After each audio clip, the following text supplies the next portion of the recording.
اعوذ باللہ من الشیطان الرجیم بسم اللہ الرحمن الرحیم۔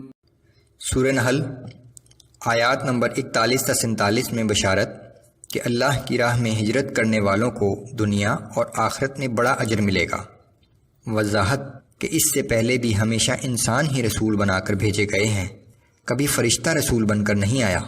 کفار جو سازشیں کر رہے ہیں انہیں اس بات سے ڈرنا چاہیے کہ اللہ کا عذاب انہیں کہیں بھی اور کسی بھی وقت پکڑ سکتا ہے۔ اعوذ باللہ من الشیطان الرجیم۔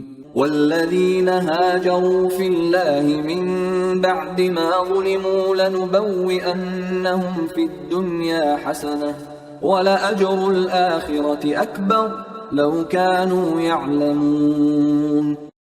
اور جن لوگوں نے ظلم سہنے کے بعد اللہ کے لیے اپنا وطن چھوڑا، ہم ان کو دنیا میں ضرور اچھا ٹھکانہ دیں گے اور بالآخر آخرت کا اجر تو بہت بڑا ہے ہی۔ کیا خوب ہوتا کہ یہ لوگ اس حقیقت کو جان لیتے۔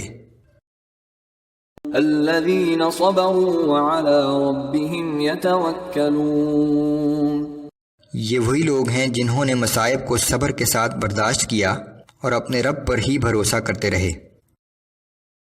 وما ارسلنا من قبلك الا رجالا نوحی الیہم فاسألوا اہل الذکر ان کنتم لا تعلمون۔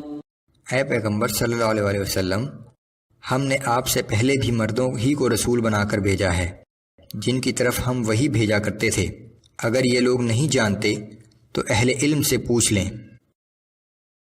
بالبینات والزبر وانزلنا الیک الذکر لتبین للناس ما نزل الیہم ولعلہم یتفکرون۔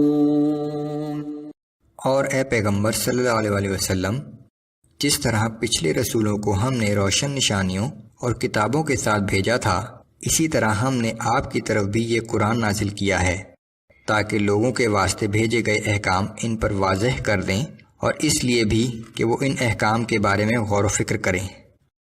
أَفَأَمِنَ الَّذِينَ مَكَرُوا السَّيِّئَاتِ أَن يَخْسِفَ اللَّهُ بِهِمُ الْأَرْضَ أَوْ يَأْتِيَهُمُ الْعَذَابُ مِنْ حَيْثُ لَا يَشْعُرُونَ۔ پھر جو لوگ اپنے برے مقاصد کے لیے تدبیریں کر رہے ہیں، کیا وہ اس بات سے بے خوف ہو گئے ہیں کہ اللہ انہیں زمین میں دھسا دے یا ایسی جگہ سے ان پر عذاب آ جائے جہاں سے آنے کا انہیں وہم و گمان بھی نہ ہو۔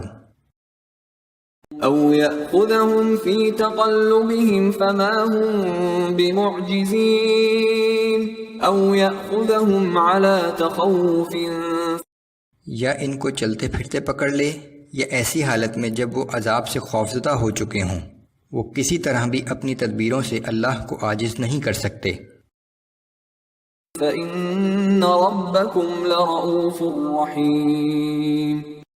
اس میں شک نہیں کہ تمہارا رب بڑی شفقت کرنے والا اور ہر وقت رحم کرنے والا ہے، اسی لیے اس نے اب تک ان لوگوں کو مہلت دی ہوئی ہے۔